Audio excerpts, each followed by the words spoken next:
સાંઢ કહેવાય કે મેં કીધું ભાઈ સાંઢ ન કહેવાય બાદશાહ કહેવાય એ કે અમારા ગામમાં સાંઢ મોટું 1 કલાક અહીંયા સાંઢ થઈને બોલ્યો પછી આવ્યો સાસણગીરમાં અહીંયા રજૂ કર્યો પણ રજૂ કરતા આવ્યો જ નહીં કે હવે આપણે હકાબા કઢવીને તેજ માથે રમતા મૂકી બીજું પેલો મેળીમાંનો બોકડો છું રજૂ કરો ચલાવો રમતા શું બોકો છો દુઃખની વાત છે કાલે મારો જે પ્રોગ્રામ હતો ને એમાં 1 કલાક અને બીજા દાન 13-14 ભજન ગાયા મારા દીકરા કોઈ વાતે બંધ ન થાય બંધ થતા થઈ ગયો બંધ થઈને પાછો એ કે હવે હું એક છેલ્લું ભજન સંભળાવીશ રૂખડ બાવા મેં તો હવે ઉખડ બાવા કીધું ચાના બેઠે ઉખડો માન ઉખડ બાવા કીધું દુઃખની વાત છે પણ કરવી પડશે શબ્દ છે કોઈને ખબર નથી પણ આ સ્ટેજમાંથી મને એટલી ખબર પડે છે એન્ડમાં તમારે બહુ દુઃખ વેઠવું પડે છે રાગ દોષ વાણી દોષ ને શબ્દ દોષ લાગે કયા સમયે તમને ખબર ન પડે કયું ભજન ગાવું સાહેબ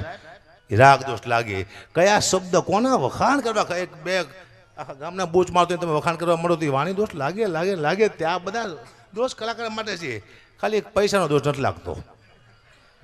પૈસામાં બહુ તાકાત છે આ દુનિયામાં કોણ શું લેવા આવ્યું કોઈને ખબર નથી મને ખુદને ખબર નથી બેન કે આ દુનિયામાં હું શું લેવા આવ્યો છું તમે વિચાર કરો હું ડાયરામાં જાઉં છું પૈસા આવ્યા ઘરે આપું છું પાછો ડાયરામાં જો પૈસા આવ્યા ઘરે આપ્યા વળી પાછો ડાયરામાં જો પૈસા આવ્યા ઘરે આપ્યા હું તો ઘરે ખાતો નથી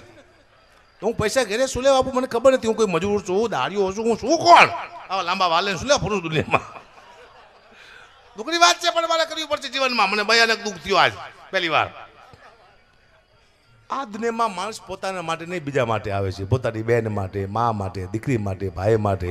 તમારી તમે એક પણ ઈચ્છા પૂરી આ દુનિયામાં ન કરી શકો તમે તમારા પરિવારની ઈચ્છા પૂરી કરવામાં આવ્યા છો આ દુનિયામાં કોકના માટે આપણે આવ્યા છીએ મુદ્દો એ સાહેબ એટલે કલાકારને તકલીફ છે કારણ કે અમારે એક ટેવ છે કલાકારની બીજા ભાઈ અમે કલાકાર ગમે ત્યાં જઈએ ને એક વાત ચોક્કસ કરી કે સાહેબ અમે તમને આનંદ કરાવવા માટે આવ્યા છીએ ના બાપા ના ધંધો કરવા આવ્યા છીએ આનંદમાં ઘરે નો કરે શું લે ભાઈ ધંધો ખોટી વાત જ કરવાની ખોટી વાત છે ક્યાંય પણ અમારો પ્રોગ્રામ હોય અમે એમ કંઈક નહીં આવી શકીએ કેમ નહીં આવી શકો અમારા માસી મરી ગયા છે ન ચાલે તમારા બાપ બોર્ડ વાગી ગયા છે આવું જ પડશે એટલે અમારે જવું જ પડે હાલે જ નહીં એડવાન્સ પૈસા લીધા હોય જો એમના માસી મરી જાય તો કે ડાયરેક્ટ કેન્સલ કાંઈ કે અમારા માસી મરી ગયા છે એટલે આ માસી તો બેને હરખાવો જોઈએ તમારી માસી ને મારી માસી રાશિ આવું કેવું દુઃખની વાત છે મારે કરવી પડશે જીવનમાં હવે હું મારા ઓરિજિનલમાં આવી ગયો હું ઘણા ટાઈપથી રામદાસ બાપુનું ભજન છે મને બહુ ગમતું એ ભજન માણસ મૃત્યુ પામે એની યાદમાં ગવાય છે તો મને વિચાર આવ્યો કે આ જીવતા માણસ માટે ગવાય કે ન ગવાય